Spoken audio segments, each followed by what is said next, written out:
8250. Aires 8250. Autorizado a aterrizar. Pista 06. Viento 09, 0 grados. 10 nudos. QNH. 16 de agosto de 2010. O voo 8250 da companhia colombiana Aires se prepara para descer na ilha de San Andrés, no Mar do Caribe, sob forte chuva. O Boeing vem da capital Bogotá com 125 passageiros e 6 tripulantes.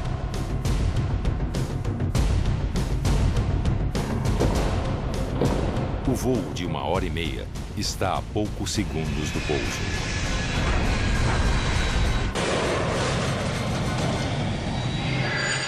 Alfonso Howard, responsável pela fiscalização de pista do aeroporto, fazia uma ronda de rotina pelo local, quando ouviu a controladora falando com os bombeiros. Quando a torre de controle chamou os bombeiros informando que o avião tinha se acidentado, na hora eles responderam e perguntaram se o avião estava dentro ou fora do aeroporto. Eu, como estava perto, disse a eles: "Me dê 2 segundos e eu vou verificar."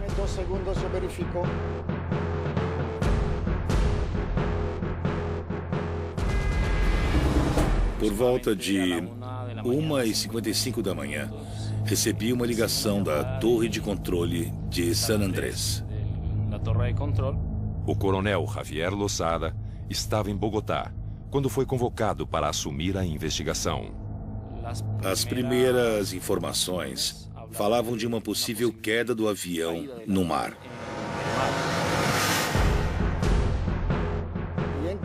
Entrei na pista e percebi que o avião da Aires estava no final dela.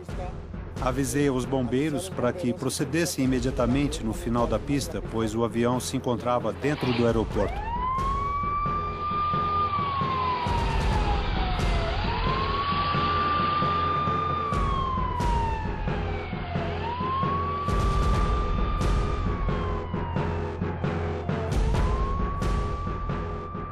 Eu fui a primeira pessoa a chegar no local. Neste momento, vinham pessoas que tinham saído do avião por sua própria conta. Vinham caminhando e tentei reuni-los no mesmo lugar, mas as pessoas estavam tão assustadas que todos caminhavam em direções diferentes.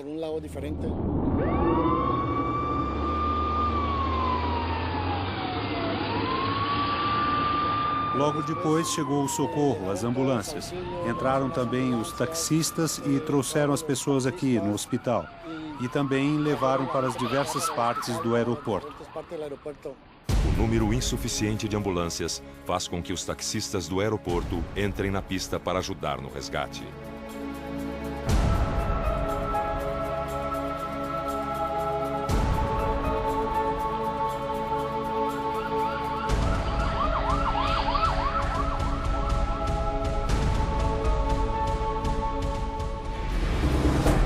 A própria controladora e o pessoal da torre de controle nos informou que o avião não tinha caído no mar. Ele estava sobre a pista e havia muitos sobreviventes. Na mesma madrugada, começou a investigação. Entre os especialistas convocados pelo coronel Javier estava o engenheiro aeronáutico Julián Echeverri. Era a primeira vez que ele iria a campo investigar um acidente aéreo. Eu estava dormindo em casa e escutei o celular. O coronel me avisou sobre o acidente de San Andrés.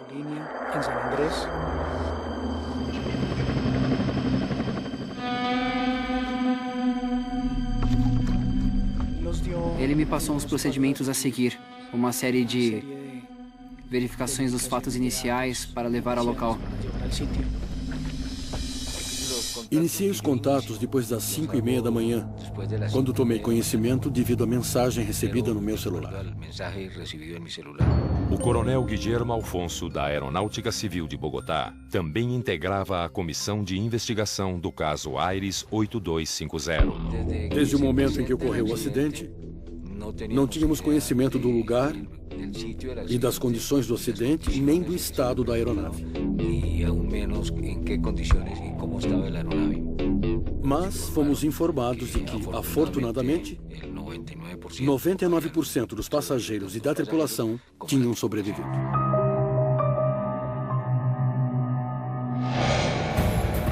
amanhecer, Julián e mais 2 investigadores partiram para San Andrés num avião da Força Aérea Colombiana. Saímos com uma comitiva de 3 investigadores. E com a ajuda da Força Aérea Colombiana, decolamos numa aeronave Casa 295. Fomos de Bogotá direto a San Andrés.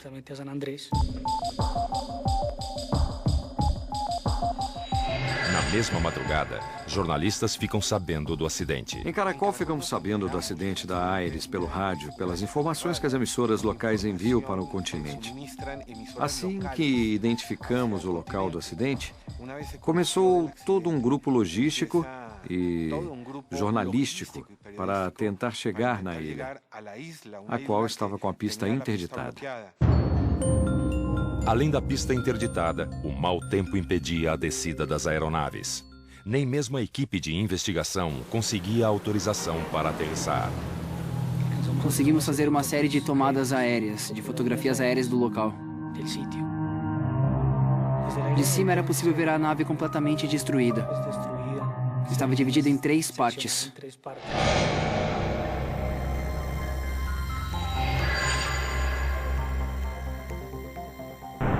Em Bogotá, na base da comissão de investigação, chegavam as primeiras informações da equipe de campo. Os investigadores, assim que chegaram no local do acidente, fizeram um percurso inicial para entender os danos e as partes principais do avião.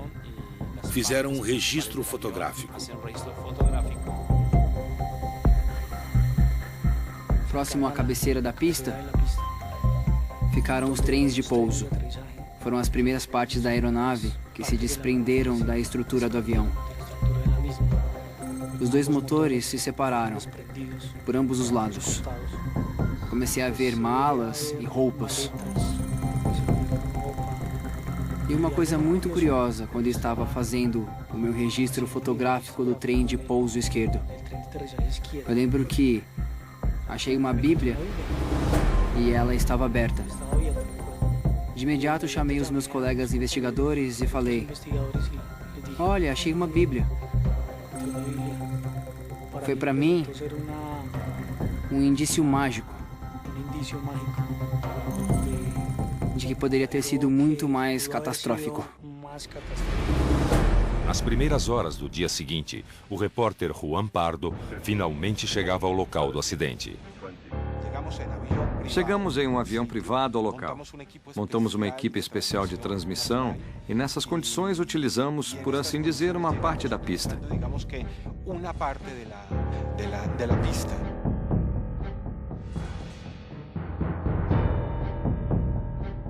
O que mais me chamou a atenção no lugar foi, sem dúvida, a forma como o avião ficou.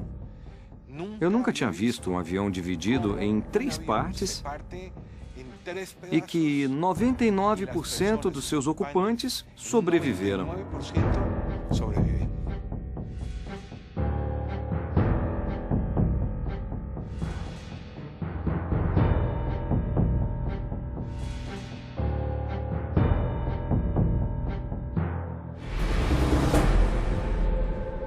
Uma vez avaliado o cenário do acidente, o próximo passo da investigação é levar as peças do Boeing para a análise.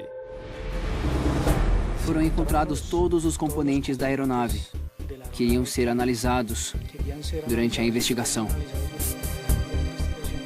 E estavam em bom estado.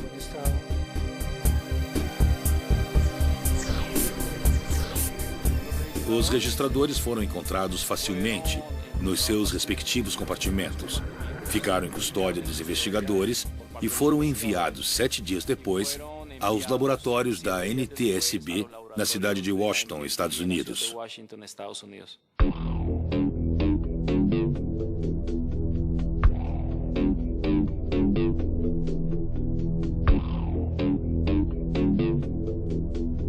A coleta de pistas é o primeiro passo para desvendar o mistério da queda. E neste acidente, alguns fatores fazem a diferença. O bom estado das peças do avião, as caixas pretas intactas e o principal, sobreviventes.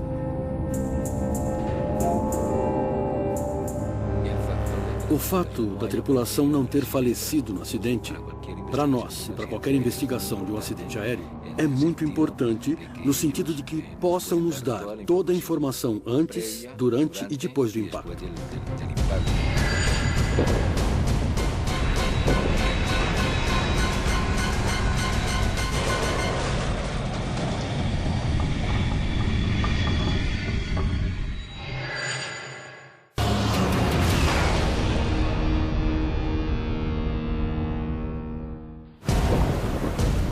Boeing 737 da companhia colombiana Aires, que partiu de Bogotá para San Andrés, no Caribe, cai a 49 metros da pista de pouso. O choque com o solo, em baixa velocidade, faz a aeronave se partir em três. Um passageiro morre na hora e outro no hospital. Das 131 pessoas a bordo, 129 sobrevivem, entre elas, os pilotos. No dia após o acidente, eles permaneceram na ilha de San Andrés, pois o aeroporto ficou fechado. Estavam nos hospitais, fazendo exames para ver o estado físico deles. Eu lembro que se reuniram diferentes grupos de passageiros em um hotel na ilha de San Andrés. Cada investigador pegou diversos grupos para serem entrevistados. Na entrevista foi perguntado a eles basicamente sua localização na aeronave, o tipo de lesões que sofreram e como saíram da aeronave. Cheiros e sons que de repente podiam servir para a investigação.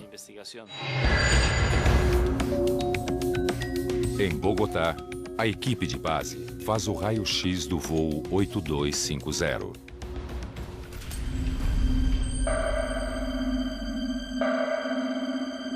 knots.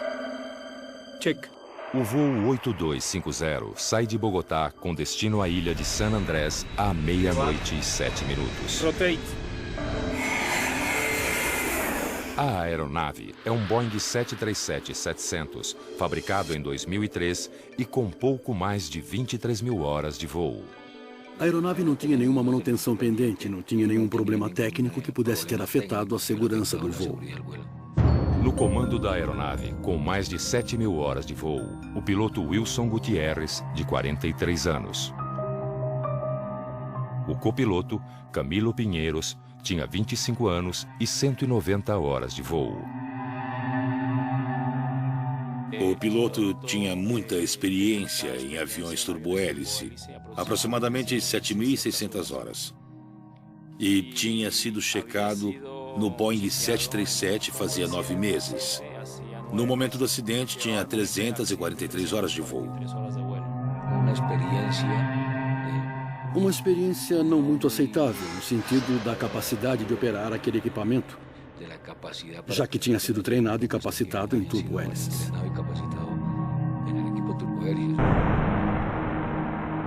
O copiloto tinha 25 anos e fez sua carreira na empresa. Tinha experiência com aviões turbohélice e já tinha voado o 737 fazia 11 meses. Tinha acumulado aproximadamente 800 horas de voo. A hipótese da pouca experiência dos pilotos ter contribuído para o acidente segue em avaliação. Mas esta não é a única pista na mesa dos investigadores. Com as informações que transmitiram as emissoras e devido ao impacto que eles viram pelos diferentes vídeos que obtiveram, foi dito que um raio poderia ter derrubado o avião.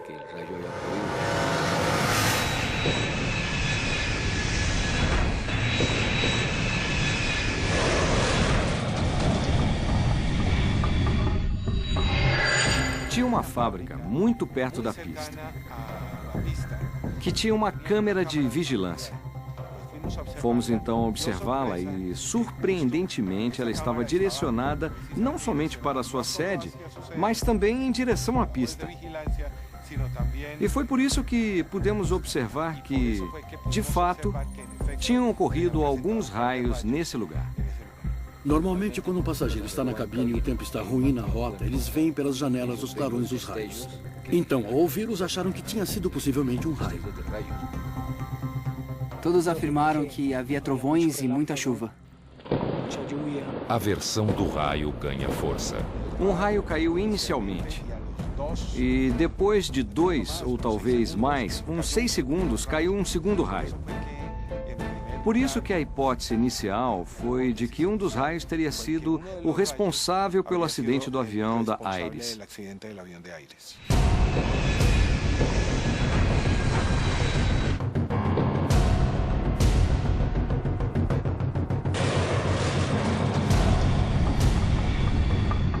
Mas os investigadores questionam essa possibilidade. Afinal, um raio pode derrubar um avião? Normalmente, quando um raio impacta numa aeronave, deixa uma marca característica de descarga. Não havia marcas de queimaduras ou de impacto por raios. As linhas estáticas estavam completamente normais e, no geral, não foi achada nenhuma evidência.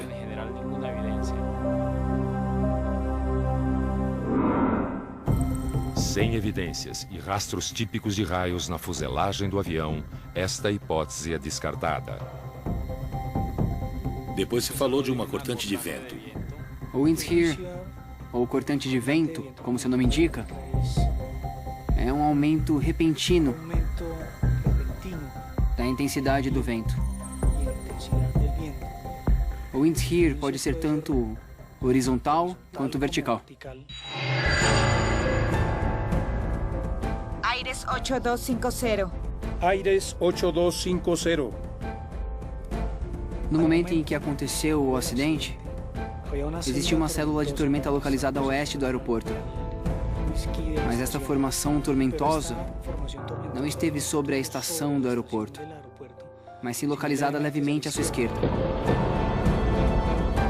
Um dos fatores mais importantes para poder determinar se tinha ou não cortantes de vento foi o sistema de proximidade contra o terreno. Sistema que deveria ser enviado também ao laboratório para, dessa forma, ter a certeza sobre a presença da cortante de vento.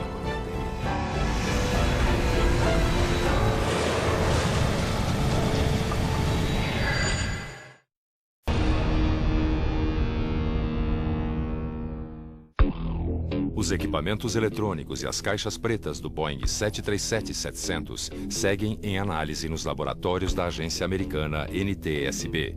Enquanto aguardam os resultados, os investigadores do acidente com o voo da empresa Aires se concentram nos depoimentos dos pilotos e controladores de voo. O piloto sempre acreditou que tinha feito uma aproximação normal até a cabeceira, a qual tinha sido autorizado a aterrissar.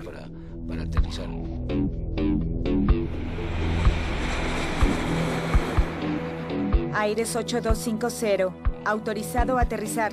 Pista 06. Já tínhamos constatado que os controladores cumpriam os requisitos de capacitação normais, que eram controladores com experiência. Em particular, a controladora da torre em San Andrés. Autorizado. Aires 8250. Continuar el descenso para 3.000 pies. O investigador Davi Lopes se uniu à equipe para analisar a comunicação entre a torre de San Andrés e os pilotos do avião acidentado. O primeiro que começamos a observar foi a regulamentação existente para o serviço de controle de trânsito aéreo, especificamente em condições meteorológicas adversas. Existe alguma restrição, alguma limitação que não autorize ou não permita um voo de operar? Ao checar as informações, fica claro para os investigadores que o controle de San Andrés autorizou a aproximação por instrumentos. Então, para efetuar esse procedimento, não é inseguro, mesmo com chuva, neblina ou com zero de visibilidade, pois o procedimento tem um ponto limite sob o qual o piloto não pode passar. As condições nesse momento não obrigavam a fechar o aeroporto, já que existia uma visibilidade na qual podia, tecnicamente, ser efetuado o pouso. O passo seguinte da investigação é cruzar as informações obtidas nas entrevistas com os pilotos com os dados das caixas pretas.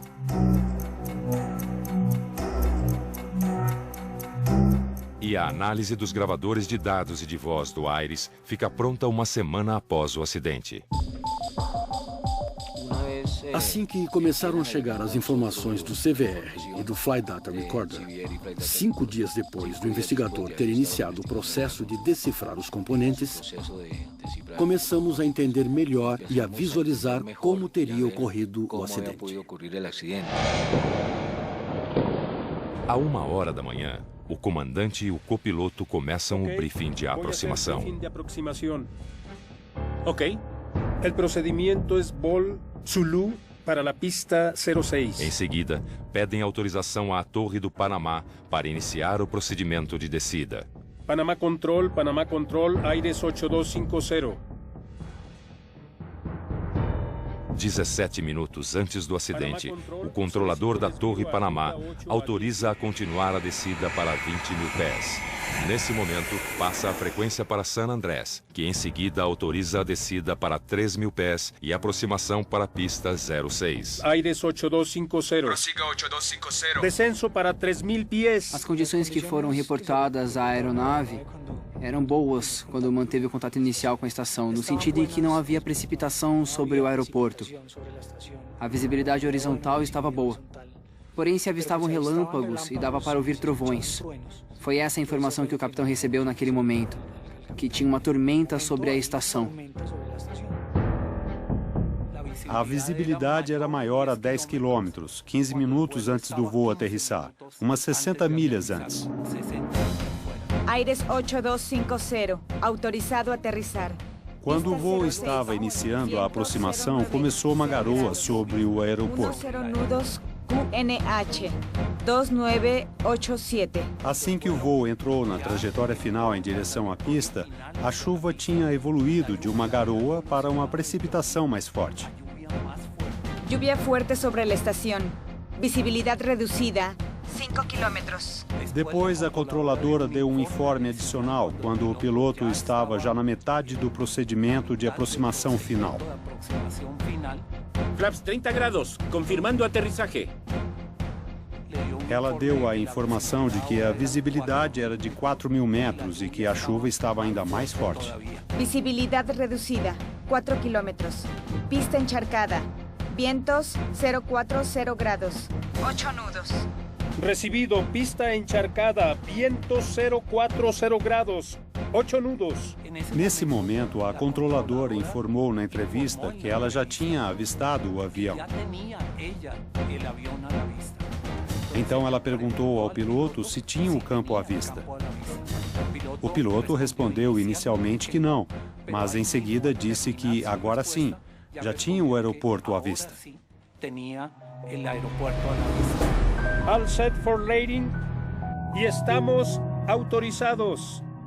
Nesse momento, a torre informa uma rajada de vento de 15 nós no sentido contrário ao avião. O capitão repassa com o copiloto os procedimentos em caso de wind shear. De frente com 15. Em caso wind shear, toga, max, thrust. Dejamos flat e tren na configuração, certo? De acordo, sim, senhor. Flaps e trem iguais. Mas o gravador de dados das caixas pretas do avião não indicou a presença de wind shear. O GPWS não registrou em nenhum momento uma cortante de vento. Quando tem wind shear, o comportamento da aceleração vertical da aeronave se vê afetado. Neste caso, houve um aumento do vento horizontal. Mas não influenciou como causa deste acidente. Neste caso, uma aterrissagem antes da pista. As caixas pretas revelam um momento dramático. Nos segundos finais, o copiloto percebe o erro.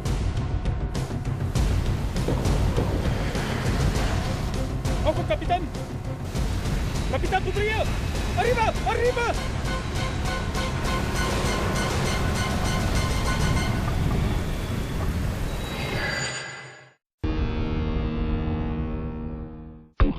Um Boeing da empresa colombiana Aires cai na ilha de San Andrés segundos antes de aterrissar. Os investigadores já descartaram algumas hipóteses, como raios e rajadas de vento que pudessem ter derrubado o avião. Com a análise das caixas pretas, também já sabem que o piloto começou um procedimento de descida desestabilizado e fora dos padrões. Arriba! Arriba!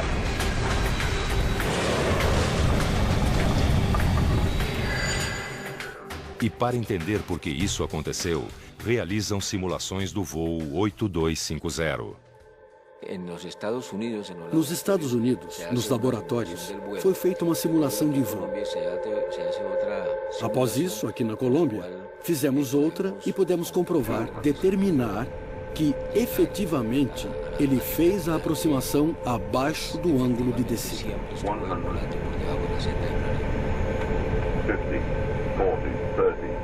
20, retard, retard, retard, retard. Quando o avião anunciou que estava a 50 pés acima do terreno, a posição da aeronave era realmente muito atrás da pista. O avião continuou voando por baixo do ângulo de descida.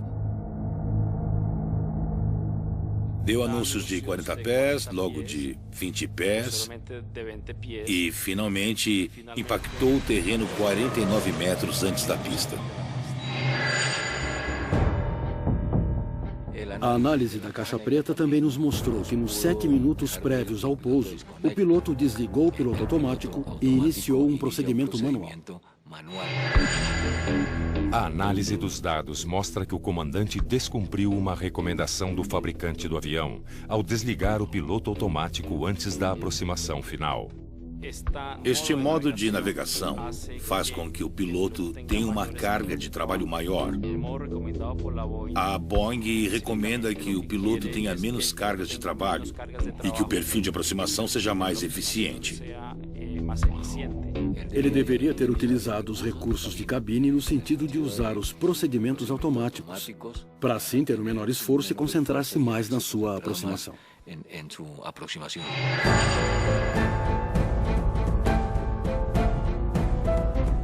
A investigação já sabe que o procedimento de aproximação foi abaixo dos níveis recomendados pelo fabricante do avião, mas ainda busca a resposta para a grande dúvida. Por que o piloto acreditava estar no ângulo correto?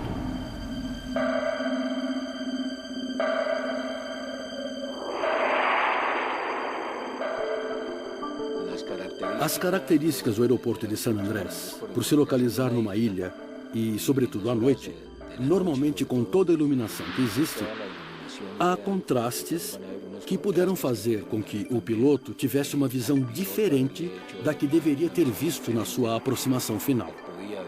Isso devido ao contraste de luzes que há sobre a ilha ao ser iluminada.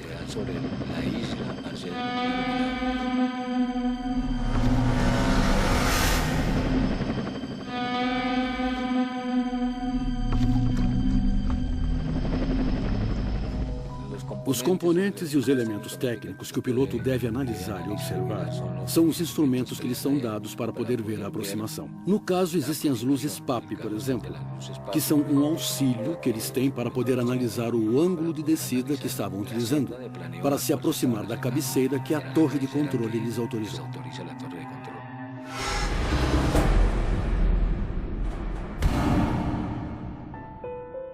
Os investigadores questionam por que o comandante não se orientou pelas luzes PAP, um sistema de precisão que sinaliza o grau de aproximação do avião com o solo.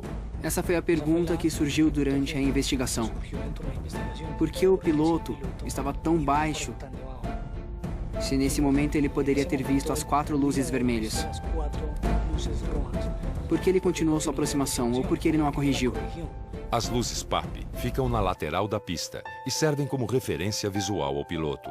Na posição correta, ele deve ver 2 luzes vermelhas e 2 luzes brancas. Qualquer configuração diferente indica que o avião está alto ou baixo demais. Aires 8250, autorizado a aterrizar. Pista 06. All set for landing. Y estamos autorizados. Chegamos à conclusão de que confiavam tanto na sua técnica de voo que, do seu ponto de vista, achavam que estavam fazendo o correto.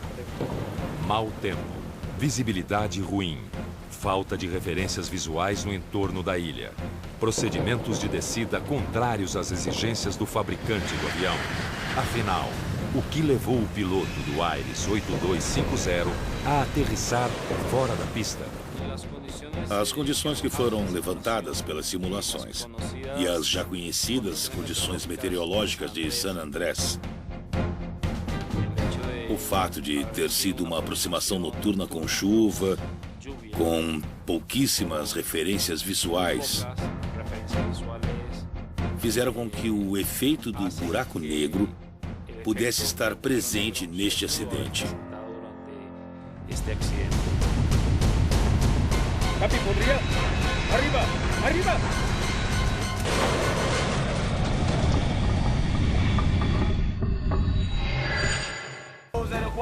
grados, 8 nudos.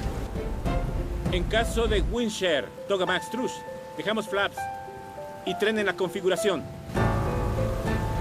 ¡Ojo, Capi! Capi, podría. Arriba, arriba.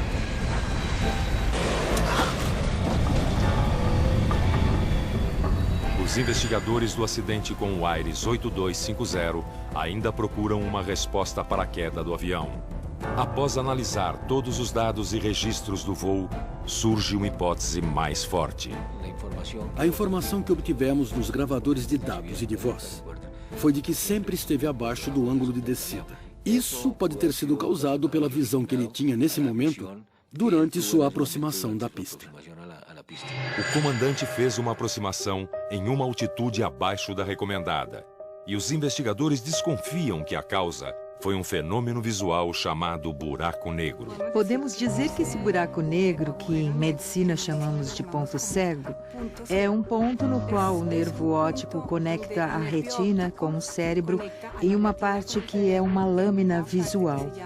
E nesta área não existem umas células chamadas cones e bastonetes, que são os que nos dão a visão de dia e noite.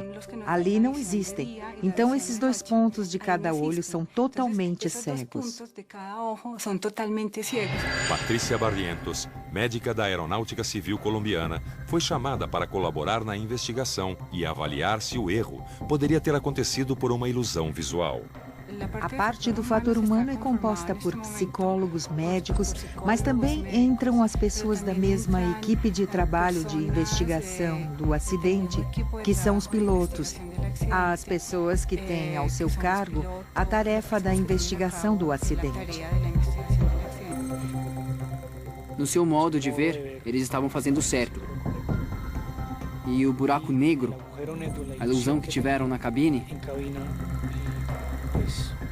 provocou os acontecimentos. Por causa dessa ilusão, foi que efetuaram o pouso antes da pista.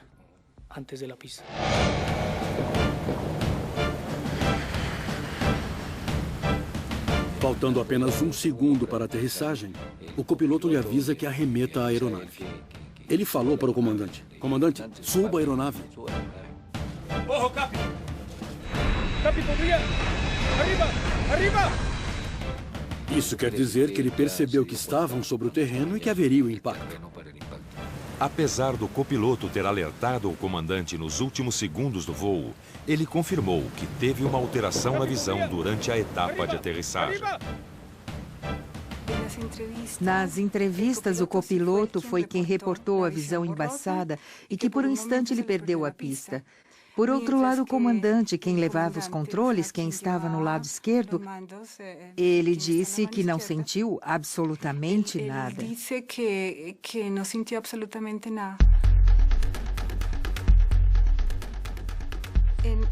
Na aviação é comum que existam as ilusões de ótica ou visuais. Por quê? Porque, antes de tudo, mesmo com as condições de visibilidade boas, os tripulantes não estão livres de fenômenos como a névoa, a chuva, a poluição, fatores que fazem com que se diminua um pouco a capacidade visual.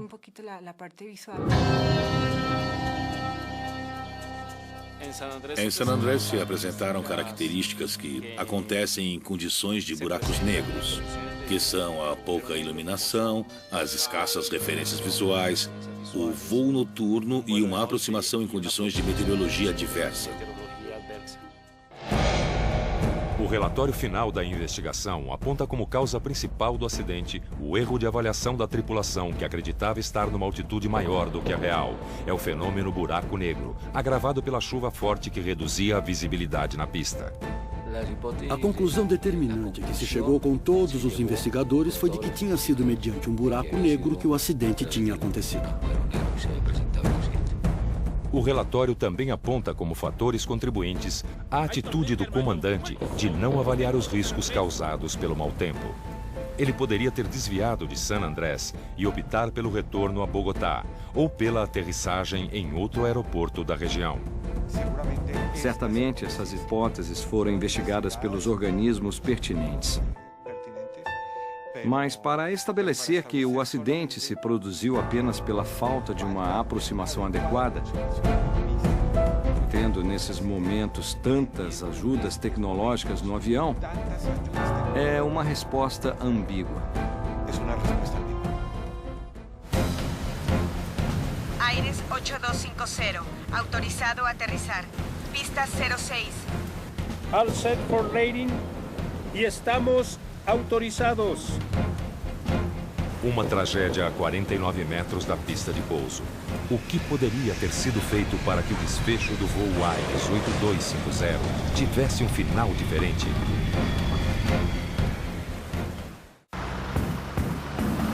E a manutenção, como é que fica? A manutenção da HB20 é muito fácil. E o custo é fixo, hein? Que maravilha! Nossa, esse carro é uma maravilha. E o que me deixa super tranquila é que a fábrica é no Brasil. Ai, amei. Olha só. Ah, não tem como não amar um.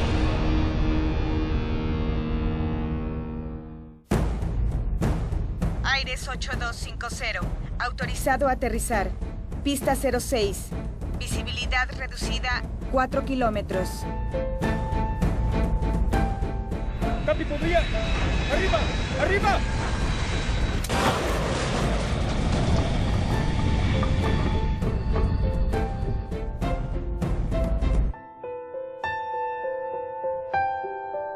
A investigação do acidente com o Aires 8250 foi concluída em 6 meses.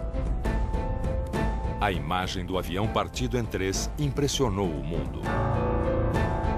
Das 131 pessoas que estavam a bordo, 129 sobreviveram.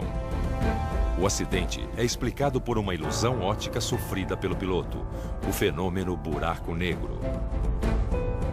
Mas fica a pergunta: um acidente como este poderia ter sido evitado?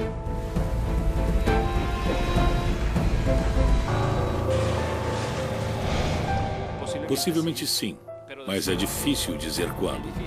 Eles poderiam ter previsto a meteorologia e tê-lo cancelado, por exemplo, ou ter feito uma espera enquanto as condições melhoravam.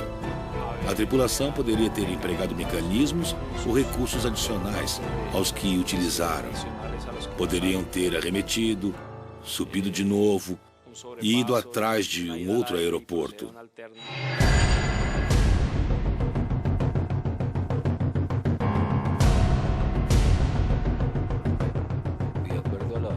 De acordo com as recomendações de fábrica, ele devia ter utilizado o piloto automático até o momento em que tivesse uma melhor visão para poder fazer uma aproximação e uma aterrissagem segura.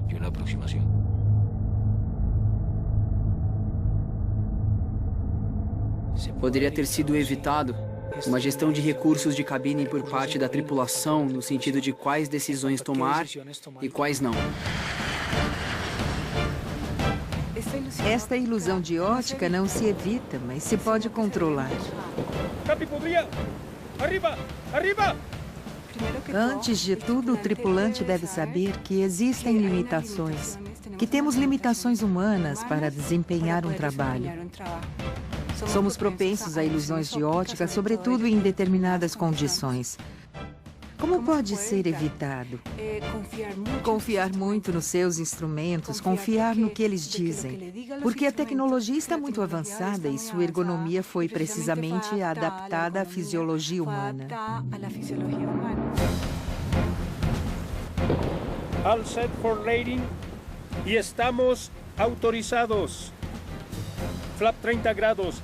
Confirmado aterrizaje. Aires 8250. Visibilidad reducida 4 kilómetros. Pista encharcada. Vientos 040 grados. 8 nudos. Recibido. Pista encharcada. Viento 040 grados, 8 nudos. Ojo, Capi. Capi, podría. ¡Arriba! ¡Arriba!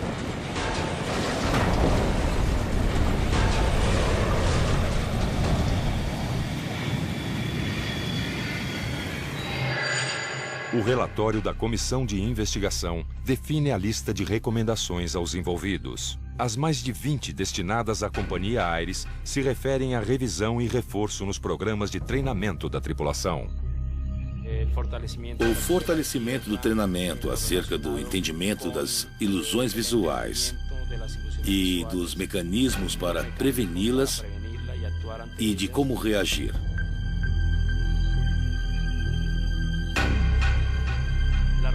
A revisão de todos os procedimentos de padronização dos pilotos.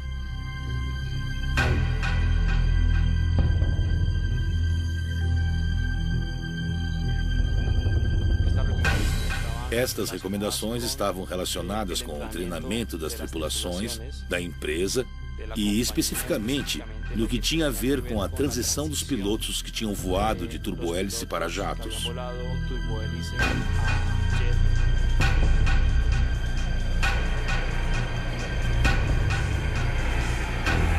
As políticas da empresa sobre quando devem se fazer as transições dos pilotos, levando em consideração que o Boeing 737 era um avião recém-adquirido pela companhia.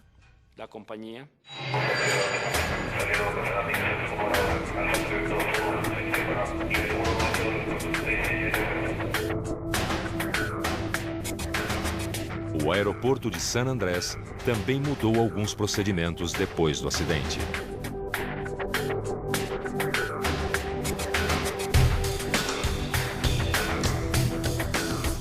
O Instituto de Meteorologia decidiu colocar um meteorologista adicional durante toda a noite.